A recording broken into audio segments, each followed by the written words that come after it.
Bismillahirrahmanirrahim. Alhamdulillahi Rabbil Alamin. Allahumma salli ala Muhammad wa ali Muhammad al-a'immah wal mahdiyin wa sallim taslima. Assalamualaikum warahmatullahi wabarakatuh.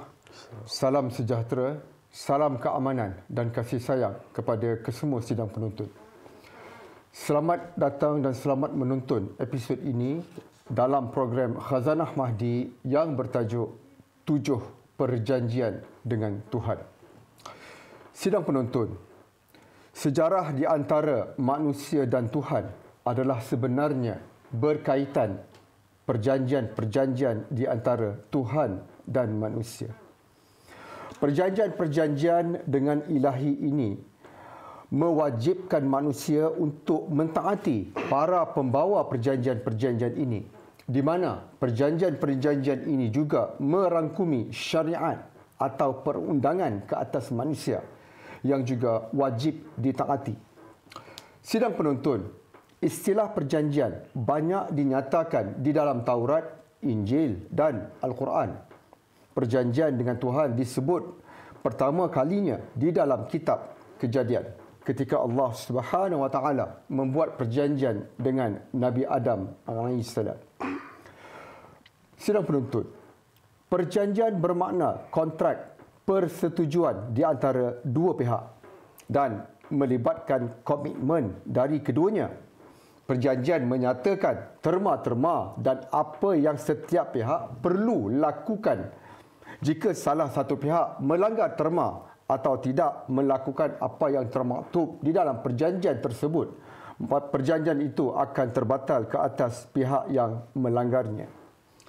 Sidang penonton, dalam episod ini kami akan membincangkan jumlah perjanjian yang telah dimeterai dengan Tuhan berdasarkan kronologi dan melihat apakah intipati, sejarah dan kesudahan setiap perjanjian tersebut. Kami juga akan membincangkan perjanjian yang dibawa kini, iaitu di akhir zaman oleh Imam Al-Mahdi alaihissalam melalui para pewaris beliau alaihissalam, iaitu Imam Ahmad Al-Hasan alaihissalam dan Abdullah Hashim Aba Al-Sadiq alaihissalam, sebagaimana yang telah dijanjikan dalam banyak hadis-hadis Nabi SAW dan keluarga suci baginda, di mana mereka alaihissalam menjanjikan Imam Al-Mahdi alaihissalam akan membawa agama, syariat dan kitab yang baru. InsyaAllah saya jemput dahulu saudara Ahmad Bukhari untuk memulakan penjelasan dan perbincangan berkaitan topik ini. Dipersilakan. Terima kasih saudara Kashfullah. Bismillahirrahmanirrahim. Allahumma salli ala Muhammad wa ala ali Muhammad a'imma wal mahdiyin wa sallim taslima. Baiklah sidang penonton, seperti mana yang telah dijelaskan oleh saudara Kashfullah tadi, bahawa Allah telah membentuk satu perjanjian dengan manusia, dan perjanjian yang pertama merupakan perjanjian Tuhan dengan Adam alaihissalam. Di dalam perjanjian ini Allah telah berjanji kepada Adam beberapa perkara. Allah akan memelihara Adam alaihissalam. Adam akan dipilih dari sekalian makhluk. Malaikat dijadikan tunduk kepada Adam. Allah akan mengajar Adam alaihissalam segala nama-nama benda. Allah akan menjadi Adam sebagai penguasa kepada binatang-binatang dan semua makhluk. Dan Allah menciptakan ini semua, menjadikan semua ini untuk Adam. Manakala, apakah pula kewajipan yang perlu ditunaikan oleh Adam? Adam diperintahkan dua perkara, iaitu seperti mana kita ketahui, Adam diperintahkan untuk berkembang biak dan untuk menjauhi sepohon pokok. Pokok ini dikenali sebagai pokok kebaikan dan kejahatan menurut Taurat. Manakala menurut Al-Quran, pohon ini dikenali oleh umat Islam sebagai pohon khuldi, itu pohon keabadian. Baiklah, kemudian apa yang berlaku? Adam alaihissalam telah melanggar perjanjian ini. Iblis laknatullah telah mengasut Adam alaihissalam dan berkata kepada Adam, mungkin ada manfaatnya jika engkau melakukan hal yang dilarang itu. Adam berfikir mungkin dia akan mendapat kuasa dan menjadi kekal dan seperti Tuhan. kekal abadi. Dan di dalam hal ini, sidang penonton, Adam telah melakukan satu kesalahan besar. Kerana apa? Kerana dia mendengar perkataan iblis. Sedangkan sebagai makhluk, sebagai manusia hendaklah mendengar kepada Tuhan semata-mata. Bukannya mendengar kepada iblis, bukannya mendengar kepada syaitan. Manusia hendaklah menerima bahawa Tuhan sebagai Raja. Jadi perintahnya perlulah ditaati, perlulah didengari, perlulah dilaksanakan. Jadi sekarang apa yang berlaku terhadap perjanjian itu? Kan, setelah Adam melakukan perbuatan tersebut, separuh daripada perjanjian tersebut telah dilanggar, iaitu bahagian bahawa jauhi pohon tersebut. Manakala separuh lagi masih dipatuhi, iaitu untuk berkembang biak. Jadi hal ini, pelanggaran ini dinamakan sebagai dosa asal yang saya akan serahkan kepada saudara Kashfullah untuk menerangkan seterusnya lagi. Ya, alhamdulillah. Sidang penonton, penganut Kristian mentermuakan pelanggaran atau pengkhianatan perjanjian pertama ini sebagai the original sin ataupun dosa asal yang telah disebut oleh saudara Bukhari. Kemudian Tuhan telah menjatuhkan hukuman kepada Adam AS kerana melanggar perjanjian adalah suatu dosa. Dan setiap dosa mestilah ada akibatnya dan hukumannya. Adam AS, Hawa AS dan Iblis laknatullahi alaih telah diusir daripada Taman Eden. Adam AS menangis dan bertaubat dengan seikhlas-ikhlasnya. Lalu diampunkan oleh Allah Subhanahu Wa Taala. Dan jika Allah mengampunkan seseorang itu, ia seolah bermakna seolah-olah dosa itu tidak pernah dilakukan olehnya sebelumnya. Oleh itu Allah Subhanahu Wa Taala telah memulihkan kembali perjanjian pertama dengan Adam AS dan Adam terus kekal diangkat sebagai khalifah utusannya. Sidang penonton, Al-Quran menjelaskan bahawa Adam AS seharusnya memiliki keazaman yang tinggi dalam ketaatannya kepada Tuhan. Tetapi ini tidak berlaku. Oleh itu Adam AS tidak dikira dan disenaraikan sebagai salah seorang daripada para Nabi Ulul Azmi. Setelah itu Adam AS kembali memenuhi perjanjiannya dengan Tuhan dan Hawa melahirkan ramai anak-anak. Mereka diajar tentang Tuhan dan mereka diarahkan untuk terus berkembang biak. Dan kisah peradaban manusia terus berterusan seperti ini. Di mana anak keturunan Qabil dan anak keturunan Adam berkembang biak memenuhi seluruh permukaan bumi. Tetapi anak keturunan Qabil mula menderhaka kepada Tuhan. Ketika itu berlaku banyak kekejaman serta pembunuhan. Sejak pembunuhan pertama yang dilakukan oleh Qabil laknatullah. Tetapi sidang penonton, syariat di dalam perjanjian pertama ini tidak menyatakan bahawa manusia dilarang membunuh sesama manusia. Namun begitu, anak keturunan Qabil telah mula melanggar perjanjian. Mereka telah menolak para pewaris Adam AS dan melanggar perintah untuk berkembang biak. Dalam riwayat kitab Yahudi, dalam kitab-kitab Yahudi ada mengisahkan bahawa keturunan Qabil mula menyedari bahawa setelah wanita hamil dan melahirkan anak, tubuh fizikal mereka akan berubah dan menjadi tidak menarik. Oleh itu mereka telah mencipta sejenis minuman untuk wanita mereka yang menyebabkan kemandulan dan sangat ramai yang meminumnya. Yeah. Mereka meminumnya agar kelihatan menarik dan menawan, tetapi mereka akan mandul dan tidak lagi mampu berkembang biak. Sidang penonton, para lelaki daripada keturunan Qabil juga menganggap wanita hamil dan yang melahirkan anak sebagai menjijikkan di mata mereka. Dan mereka tidak mahu mendekati wanita-wanita seperti ini. Maka bagi para wanita daripada keturunan Qabil, kehamilan dan melahirkan anak adalah sesuatu yang sangat membebankan. Lalu mereka telah melanggar perjanjian dan ingkar untuk berkembang biak. Mereka juga telah menafikan para pewaris Adam AS sebagai pemimpin mereka. Ya. Benar tidak penonton? Mereka telah meminum yang menyebabkan mereka mandul semata-mata untuk kekal cantik dan terjadilah pelanggaran yang seterusnya. Kemudian apa yang berlaku setelah mereka melanggar perjanjian? untuk berkembang biak. Okay. Maka Allah mengutus Nuh alaihi salam sebagai amaran terakhir agar mereka bertaubat terhadap perbuatan mereka itu.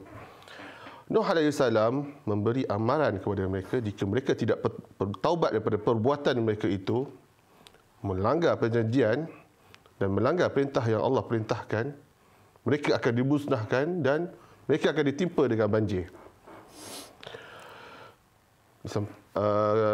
Kemudian Allah perintahkan Nuh untuk membina sebuah bahtera untuk dia sendiri selamat dengan para pengikutnya. Dalam masa yang sama, Nuh AS terus berdakwah kepada manusia untuk bertaubat. Dan hari demi hari terus begitu sehingga pada suatu hari Allah telah mengutus seorang malaikat kepada Nuh AS dan memerintahkan Nuh untuk menanam sebutir anak benih pohon. Dan mengatakan setelah pohon ini berbuah, baru azab yang dijanjikan akan tiba. Namun setelah pohon ini berbuah, Nuh diperintahkan untuk menanamnya sekali lagi dan hal ini terjadi berulang-ulang kali. Sehingga pengikut Nuh AS mula tidak percaya lagi kepada Nuh AS dan mula meninggalkannya. Mereka menjadi kafir. Yang tinggal pada ketika itu hanya 8 orang daripada ahli keluarga Nuh AS sendiri. Mereka yang masih beriman dan berpegang teguh kepada perjanjian yang telah diberikan. Dan kemudian akhirnya azab pun datang dan menenggelamkan umat manusia seluruhnya, melainkan 8 orang tersebut. Setelah banjir surut, mereka turun daripada bahtera. Kemudiannya apa yang berlaku? Allah telah menubuhkan satu lagi perjanjian baru dengan Nuh dan manusia seterusnya, menggantikan perjanjian yang lama. Kerana perjanjian yang lama telah tiada. Kan? Sudah terbatal. Baiklah, pada kali ini, apakah isi perjanjian tersebut? Perjanjian ini masih lagi mengandungi perintah seperti berkembang biak, tetapi terdapat beberapa tambahan yang lain. Dan larangan untuk mendekati pohon sudah tidak relevan lagi kerana mereka sudah bukan lagi berada di kawasan itu dan memang jauh daripada pohon. Baiklah. Mereka dilarang untuk membunuh antara isi perjanjiannya. Okey, kerana dulu mereka telah saling membunuh. Kita tahu kisah Qabil yang membunuh Habil. Dan mereka dibenarkan diberi segala tumbuhan-tumbuhan hijau dan semua binatang-binatang halal sebagai sumber makanan. Hal ini sesuatu yang tidak pernah diberikan kepada mereka sebelumnya kerana sebelum ini mereka tidak memakan daging. Tetapi binatang-binatang ini dilarang untuk dimakan hidup-hidup. Ya, mereka perlulah menyembelihnya dan tidak boleh juga memotong anggotanya dan ambil untuk dimakan. Sedangkan binatang itu masih lagi hidup.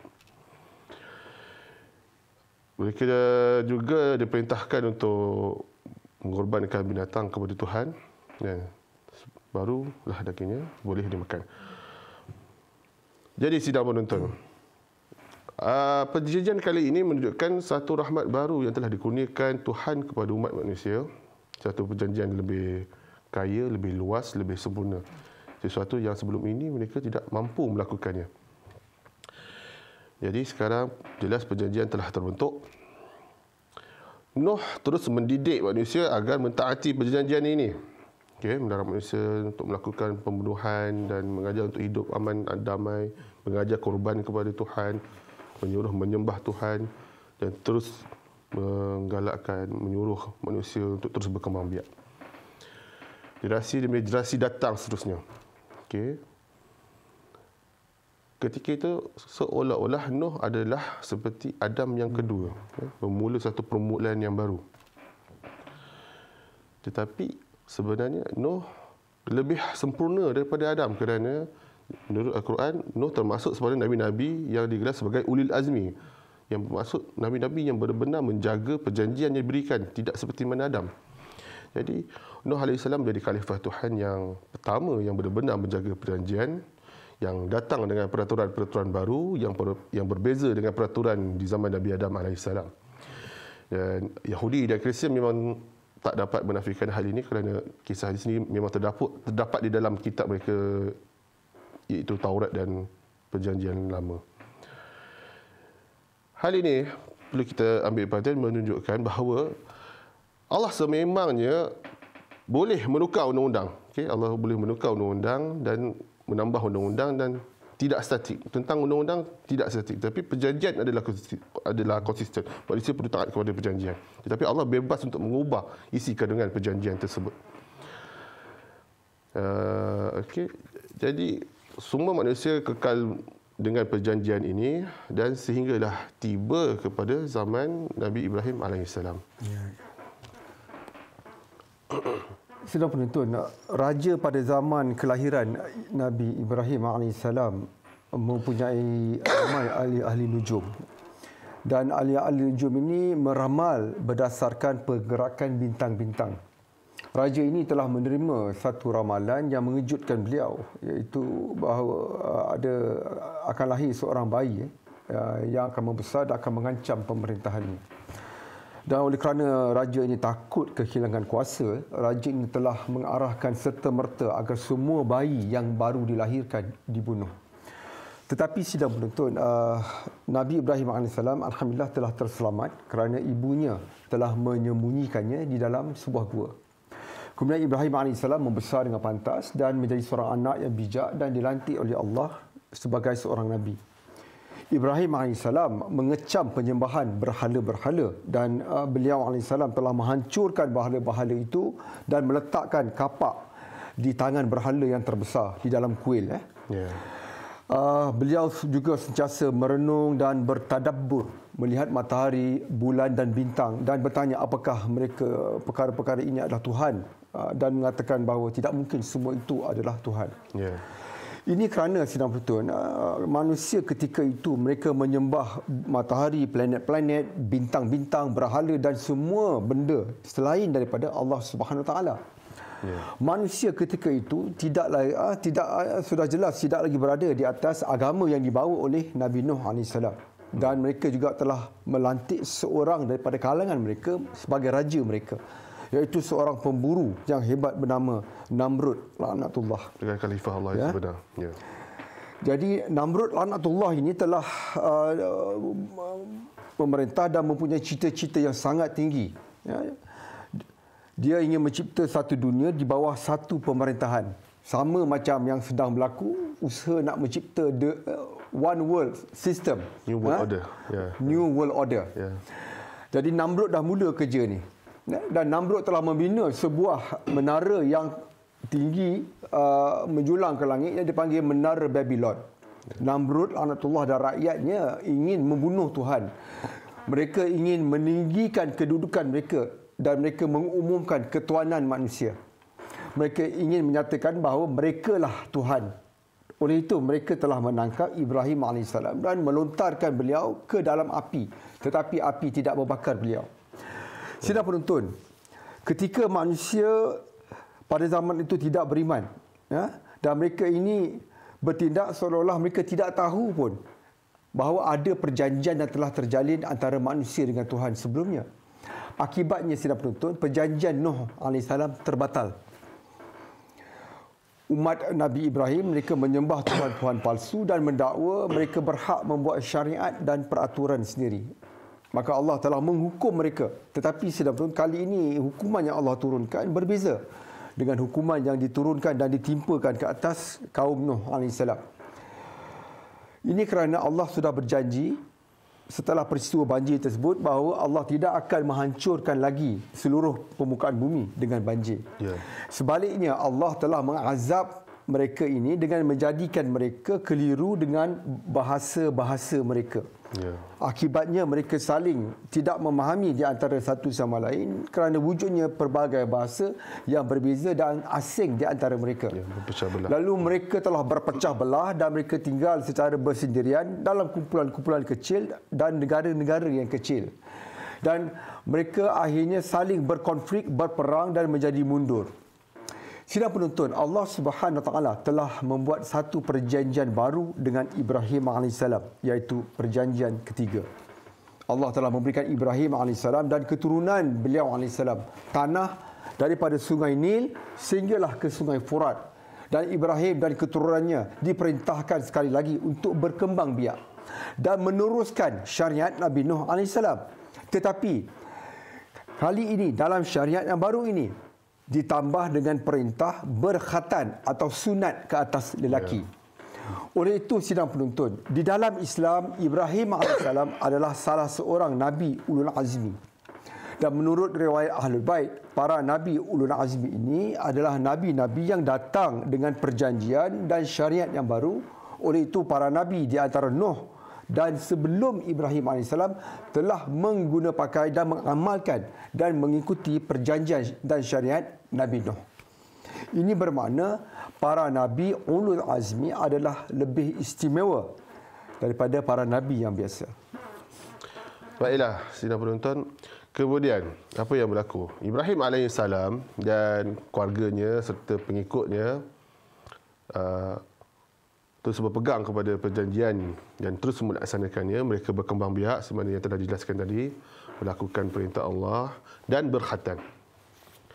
Kemudian, mereka telah berhijrah, mereka telah pergi ke suatu tempat iaitu Mesir dan tinggal lama di sana. Mereka tinggal di sana, teruskan mengamalkan perjanjian sehinggalah tiba zaman Nabi Yaqub AS dan keturunan baginda, iaitu yang kita sebut sebagai Bani Israel. Namun apa yang berlaku? Bani Israel, iaitu anak-anak Nabi Yaqub AS, mula menyembah Tuhan-Tuhan palsu. Dan mereka mula memberi bai'ah kepada pemerintah-pemerintah yang zalim. Pemerintah-pemerintah yang bukan daripada khalifah Allah yang sebenar. Pemerintah yang daripada khalifah Allah yang sebenar, iaitu para Nabi daripada keturunan Nabi Yusuf, mereka telah tinggalkan. Akibat daripada ini, iaitu melanggar perjanjian, iaitu perjanjian memerlukan kita taat kepada pembawa perjanjian. Jadi, Tuhan murka kepada mereka. Dan Tuhan membiarkan mereka diperhambakan oleh pemerintah yang zalim yang mereka berbaiat kepadanya itu sendiri, itu Firaun, selama 400 tahun. Kemudian setelah itu Tuhan mengutuskan Musa AS kepada mereka. Dan kita tahu Musa membawa mereka keluar daripada Mesir. Dan satu peristiwa yang kita tahu bahawa satu ketika Tuhan telah memanggil Musa di atas sebuah gunung dan membentuk satu lagi perjanjian baru dengan manusia, iaitu perjanjian baru dengan Musa. Tuhan telah memilih Musa dan memerintahkan 10 perkara. Satu perjanjian yang amat berbeza sekali lagi dengan perjanjian sebelumnya, kan? Setiap kali ada perjanjian baru akan ada perjanjian yang ada isi kandungan yang berbeza-beza. Okey. Contohnya, dilarang untuk menjadikan Tuhan lain sebagai Tuhan, dilarang untuk membunuh, dilarang untuk mencuri, dilarang untuk berzina. Kemudian ada terdapat tambahan sehingga 113 peraturan-peraturan lain yang termaktub di dalam Taurat. Dan apa hikmah kenapa peraturan ini semakin banyak dan lebih kompleks berbanding peraturan-peraturan sebelumnya? Kerana waktu itu Nabi Musa telah membawa seramai 600,000 orang untuk dipimpin, untuk ditakbir, berbanding pada zaman Nabi Adam AS, Nuh AS, Ibrahim AS yang bermula pada hanya salah seorang ataupun dalam satu keluarga yang kecil. Jadi kemudian Musa, jelas kini Musa merupakan pemilik kepada perjanjian yang keempat dan seterusnya. Ya. Alhamdulillah. Sidang penuntun, Bani Israel telah diberikan 613 syariat dalam perjanjian dan syariat yang dibawa oleh Musa AS. Dan mereka ini terus dinaungi perjanjian keempat, iaitu perjanjian dan syariat dengan Musa AS, dan mereka sangat kata serius, mereka taksub kepada dan berbangga dengan syariat yang diturunkan kepada kaum mereka. Sehinggalah datang kepada mereka Isa AS. Dan kehadiran Isa AS telah pun diberitahu dan diramalkan oleh Musa AS dan nabi-nabi sebelum Isa AS. Di antara Musa dan Isa AS termasuk Nabi Azayah AS. Isa AS tampil dan melakukan dakwah kepada mereka. Oleh itu, beriman dan mentaati Isa AS adalah sebahagian daripada perjanjian keempat, iaitu perjanjian dengan Musa. Ya, benar. Malah Isa AS merupakan kemuncak kepada perjanjian syariat dan perundangan ketika itu, di mana Isa AS telah mengatakan dan menegaskan bahawa aku adalah perundangan. Betul. Tetapi sidang penuntut, Bani Israel menolaknya walaupun Isa AS diutus kepada mereka bukan sekadar untuk menjadi seorang Nabi atau Rasul atau Al-Masih, tetapi sebagai Raja mereka. Sidang penuntut, sekali lagi perlu kami jelaskan dan tegaskan bahawa semua Rasul dan semua Nabi melaksanakan perjanjian.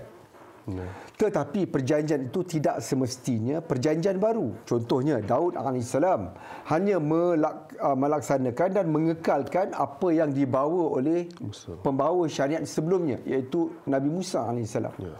Tidak ada perjanjian baru di sepanjang era di antara Musa AS sehinggalah Isa AS. Ya, benar. Para Nabi di antara perjanjian-perjanjian ini hanya akan melaksanakan perjanjian yang diturunkan dan dibawa sebelumnya. Sidang penuntut, Isa AS adalah Al-Masih yang dijanjikan. Tetapi Bani Israel mereka telah memusuhinya dan telah memilih raja palsu. Mereka telah mencela, menangkap, menyeksa dan menyalib beliau dan membunuh beliau. Maka perjanjian Musa ketika itu telah pun terbatal, iaitu perjanjian keempat. Perjanjian di antara Allah dan Bani Israel terus terbatal kerana menurut perjanjian ini Isa AS sewajibnya diangkat menjadi raja. Isa AS adalah merupakan khalifah Allah dan kekuasaan Allah. Dan menolak Isa AS bermakna menolak Allah sebagai pemerintah. Jadi sikap Bani Israel ini seolah-olah mereka tidak mengenali para pembawa perjanjian dan tidak mengetahui apa-apa dari Taurat. Sidang penuntut, menolak Isa AS atau menolak pembawa perjanjian-perjanjian baru ini atau para Nabi yang melaksanakan perjanjian merupakan penolakan terhadap keseluruhan perjanjian. Ini kerana sebahagian daripada perjanjian ialah ketaatan kepada para pembawa dan pelaksana perjanjian. Ya. Menolak perjanjian atau menolak pembawa atau pelaksana perjanjian adalah sama di sisi Allah dan ia mengakibatkan perjanjian itu terbatal terhadap kaum yang melanggarnya. Sidang penonton, seterusnya Allah Subhanahu Wa Taala telah memeterai satu perjanjian baru dengan Isa AS, iaitu perjanjian kelima. Ketika satu peristiwa yang sangat masyhur terutama di kalangan umat Kristian, iaitu yang dipanggil jamuan makan malam terakhir ataupun The Last Supper. Betul. Di antara isi perjanjian kelima ini ialah manusia hendaklah saling menyayangi sesama mereka dan mereka seharusnya menghormati dan memberikan keutamaan kepada saudara mereka. Sidang penuntun, akibat pengkhianatan yang dilakukan oleh umat Yahudi ke atas Isa AS, mereka ini telah dihukum kerana melanggar perjanjian Musa. Kuil suci mereka telah dihancurkan dan mereka telah berselerak dan bertaburan di seluruh dunia. Dan tidak ada lagi Nabi diutus kepada kaum mereka. Manakala agama Kristian berkembang dengan cepat di Timur Tengah dan merata-rata tempat di Asia Tengah sejurus selepas peristiwa penyaliban. Dan ia berkembang di Eropah setelah beberapa ratus tahun kemudian. Seterusnya sidang penonton, Allah Subhanahu Wa Taala telah memilih bangsa Arab berbanding bangsa Yahudi, ya? Dan Allah telah mengutus kepada mereka Nabi Muhammad sallallahu alaihi wasallam. Baiklah, sidang penonton, seterusnya Allah telah mengalihkan kepada bangsa Arab seperti mana yang diterangkan oleh Saudara Kashifullah, dan Allah telah mengutuskan Nabi Muhammad SAW merupakan Nabi yang terbaik yang muncul di kalangan orang-orang Arab setelah pada asalnya orang Arab memeluk Kristian, tapi lama-kelamaan mereka beransur-ansur menjadi semakin jahil. Mereka mula menyembah kayu dan batu, mereka mula membuat berhala, mereka mula saling menumpahkan darah. Sehinggalah kita tahu satu kisah muncul satu angkatan tentera yang cuba menceroboh Mekah, iaitu yang dipanggil tentera bergajah Abrahah, di mana Tuhan telah mengutus sekerombolan burung yang melontar batu kepada mereka, dan kisah ini kita boleh dapati dalam surah Al-Fil. Kemudian Nabi Muhammad SAW datang dan menubuhkan perjanjian yang baru. Hal ini kita dapat lihat di dalam Al-Quran, terjemahannya saya bacakan. Dan ingatlah ketika kami mengambil perjanjian dari para nabi dan dari engkau, dari Nuh, Ibrahim, Musa dan Isa putera Maryam, dan kami telah mengambil dari mereka perjanjian yang teguh. Al-Ahzab ayat 7. Rasulullah kemudiannya menjadi pemilik perjanjian yang ke-6. Jelas. Okey. Perjanjian yang Rasulullah bawa pada kali ini amat berbeza dengan perjanjian yang sebelumnya. Di antaranya ada syariat berpuasa di bulan Ramadan, solat 5 waktu, dan juga peralihan kiblat yang baru. Dan kepada setiap yang percaya kepada perjanjian ini, mengambil bahagian di dalam perjanjian ini, yang percaya kepada Nabi dan percaya kepada Muhammad, berbayah kepada Muhammad, merupakan orang-orang yang beriman dan orang yang akan diselamatkan. Manakala pengikut perjanjian lama yang menolak Rasulullah, tiada satu pun amalan mereka daripada perjanjian yang sebelumnya yang dapat membantu mereka. Amalan mereka kosong, tidak bermakna. Amalan mereka tertolak. Baiklah, kemudian apa yang berlaku? Nabi Muhammad SAW kemudiannya wafat. Dan sekali lagi, seperti biasa, orang Arab mula membunuh anak-anak dan keturunan Ahlul Bait baginda. Dan mereka menolak khalifah Tuhan yang dilantik oleh Tuhan. Mereka menjadi sama seperti Bani Israel pada zaman sebelumnya yang menolak keturunan daripada Nabi Yusuf AS. Dan ya, mereka lakukan seperti mana yang telah Bani Israel lakukan terhadap Nabi Yusuf AS. Alhamdulillah. Sidang penuntun, Nabi SAW telah mewasiatkan dan melantik 12 orang imam dan 12 orang mahdi sebagai para pewaris baginda dan sebagai para pemimpin ke atas umat Islam. Tetapi sidang penuntut, umat Islam sebaik sahaja kewafatan Nabi telah merampas jawatan kepimpinan ini daripada mereka alaihissalam. Para pemerintah Islam telah membunuh kesemua para imam kecuali imam ke-12, iaitu Imam Muhammad bin Hassan alaihissalam, yang merupakan Imam Al-Mahdi yang dinanti-nantikan di akhir zaman. Di mana Imam Muhammad Al-Mahdi alaihissalam telah menyembunyikan dirinya dan gaib daripada manusia. Oleh kerana umat Islam telah mendiamkan diri, malah majoritinya menyokong kekejaman ini dan menyokong pemerintah-pemerintah yang melakukan kekejaman ini dengan pelbagai alasan yang tidak masuk akal, maka terbatallah perjanjian dan syariat Muhammad, iaitu perjanjian ke-6. Akibatnya sidang penuntut, umat Islam dibiarkan berada di dalam zaman fitnah dan kesesatan lebih 1000 tahun sehinggalah di zaman moden kini. Sidang penuntut, Imam Al-Mahdi AS merupakan sebenarnya mempunyai nama yang lain, iaitu Baqiyatullah, yang bermakna sisa peninggalan dari Allah. Ini telah dinyatakan dalam banyak hadis-hadis Ahlul Bait alaihissalam. Beliau alaihissalam adalah bahagian terakhir daripada mesej dan risalah yang dibawa oleh Muhammad Rasulullah SAW dan juga para imam alaihissalam.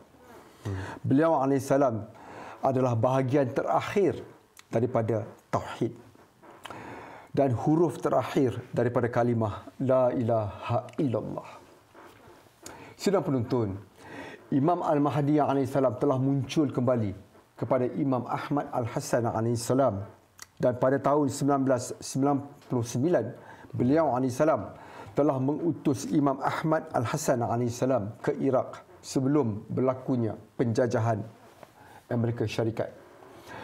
Imam Ahmad Al-Hasan alaihissalam telah meramalkan bahawa Saddam Hussein laknatullah akan tumbang kerana Saddam telah menulis Al-Quran dengan darahnya yang najis dan melakukan pelbagai kezaliman.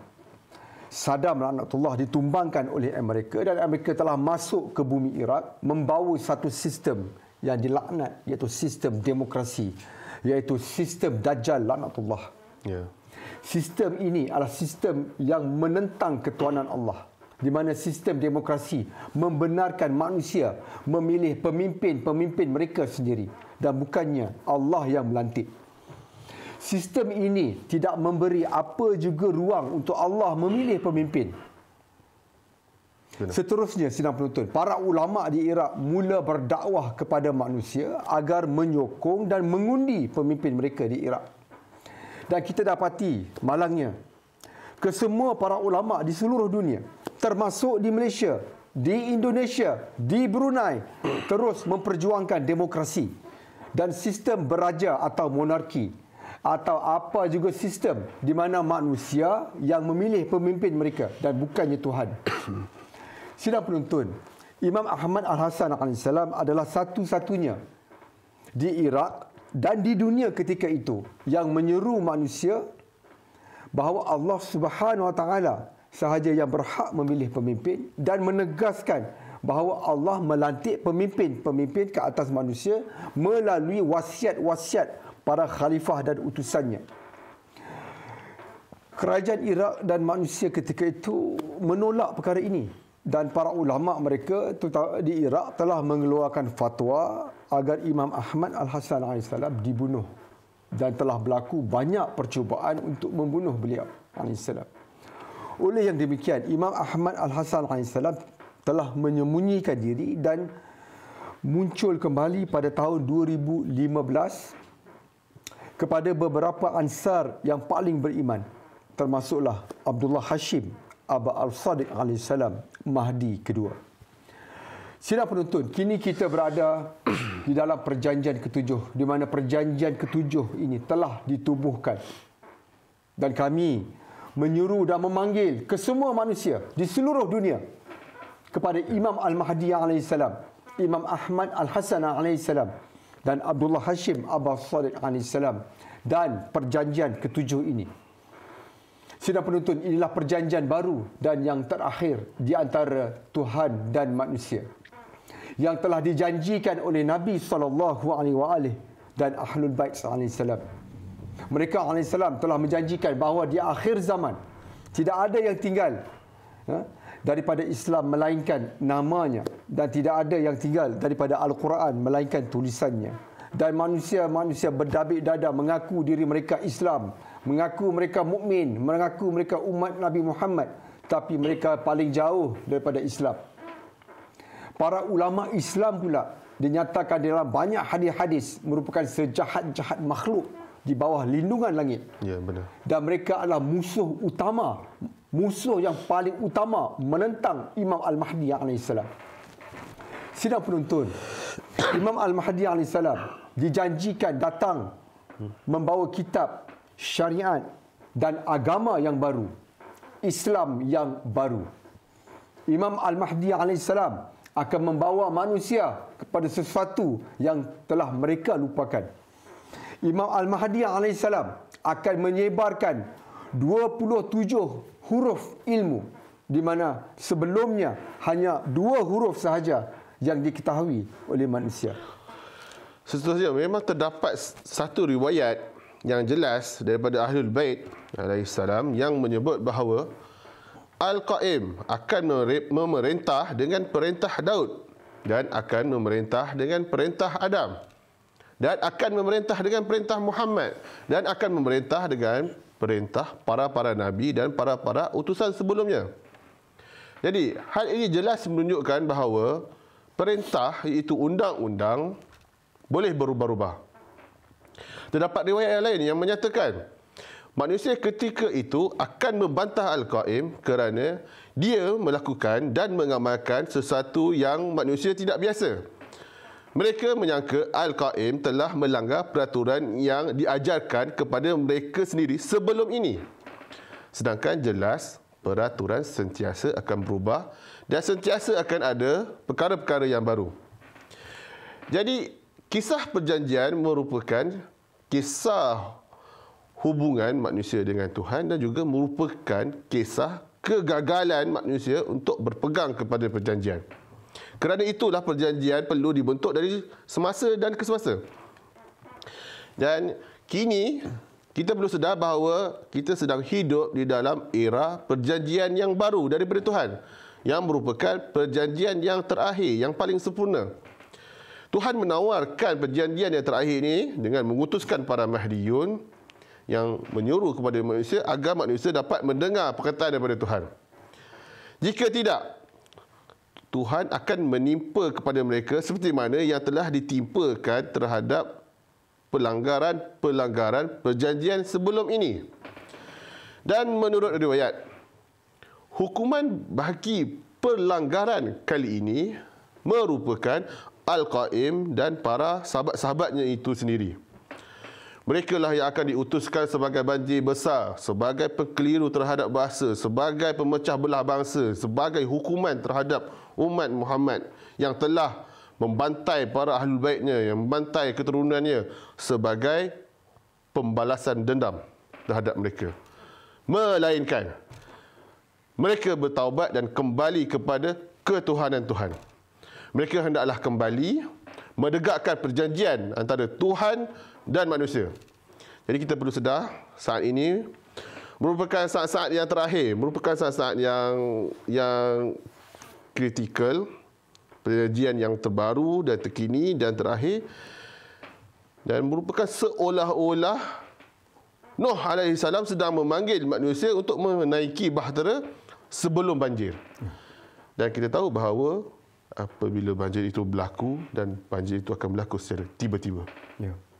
Alhamdulillah, kita telah membincangkan hakikat sebenar perjalanan manusia sejak daripada Adam AS sehingga ke hari ini, berdasarkan 6 perjanjian yang telah dimeterai di antara Tuhan dengan manusia melalui para pembawa perjanjian, Nabi-Nabi Ulul Azmi.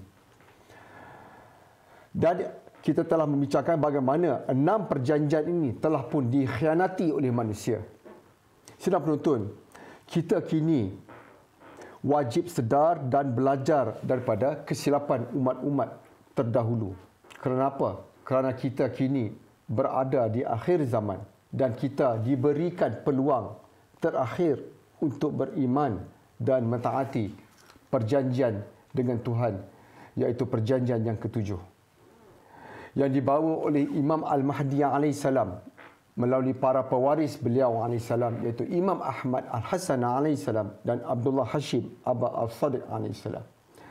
Marilah kita bersama, marilah bersama kami menyahut dan beriman dengan mereka AS dan agama serta perjanjian yang mereka bawa kini. Semoga kita tidak gagal sebagaimana umat-umat terdahulu, dihukum dan akhirnya menyesal selama-lamanya. Sidang penonton, dalam hadis-hadis Ahlul Bait dinyatakan bahawa sebelum Al-Qaim bangkit, ada hadis menyebut 2/3, ada hadis menyebut 5/7 daripada penduduk bumi ini akan mati. Mati dengan wabak putih dan wabak merah. Ya, mati yang dijelaskan oleh Ahlul Bait, wabak putih sebagai penyakit dan wabak merah sebagai peperangan. Oleh itu semua kita sedar sebelum terlambat, kerana peringatan-peringatan yang sama telah diberikan oleh para nabi dan rasul sebelum ini. Tetapi umat manusia di zaman mereka tetap kufur dan memperlekehkan apa yang disampaikan dan amaran-amaran yang diberikan oleh para nabi dan rasul. Janganlah kita mengulangi kesilapan mereka, wahai sidang penonton. Janganlah kita tergolong daripada mereka yang menyesal selama-lamanya. Sidang penonton, alhamdulillah kita telah tiba di penghujung rancangan, dan sukacita Kami ingin memaklumkan dan menjemput sidang penuntun dari semua agama dan kepercayaan untuk melayari laman sesawang kami di dalam bahasa Inggeris dan menyertai forum-forum Telegram kami di dalam bahasa Malaysia dan di dalam bahasa Inggeris. Pautan-pautan kepada semua ini kami sertakan di dalam ruangan deskripsi. Anda juga boleh memuat turun buku kitab The Goal of the Wise yang dikarang oleh Abdullah Hashim Al-Sadiq AS yang juga merupakan Al-Qaim daripada keluarga Muhammad di laman rasmi kami secara percuma di www.theahmadireligion.org. InsyaAllah kitab ini di dalam fasa terakhir untuk diterbitkan di dalam versi bahasa Malaysia. Sehingga bertemu lagi sidang penuntun, kami Ansar Imam Al-Mahdi AS mengucapkan berbanyak-banyak terima kasih. InsyaAllah kita akan bertemu dalam episod seterusnya yang lebih menarik insyaAllah. Assalamualaikum warahmatullahi wabarakatuh dan salam sejahtera. Salam sejahtera.